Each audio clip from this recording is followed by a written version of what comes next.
पुण्यातील येरवडा परिसरात 5 जणांच्या टोळक्याने हातात कोयते घेऊन रस्त्यावरील वाहनांची तोडफोड केल्याची घटना घडली आहे। या घटनेची माहिती मिळताच येरवडा पोलिसांनी घटनास्थळी धाव घेतली।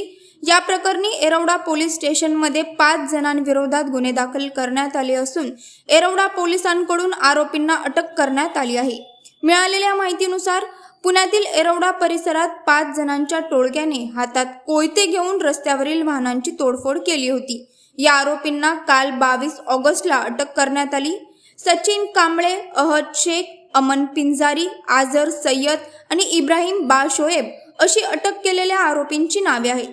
हे सर्व आरोपी येरवडा येथील आंबेडकर नगर येथे राहतात। आरोपींच्या घराची झडती सुद्धा घेण्यात आली असल्याची माहिती येरवडा पोलीस स्टेशनचे वरिष्ठ पोलीस निरीक्षक शेळके यांनी दिली आहे। पुढील तपास पोलीस करत आहेत।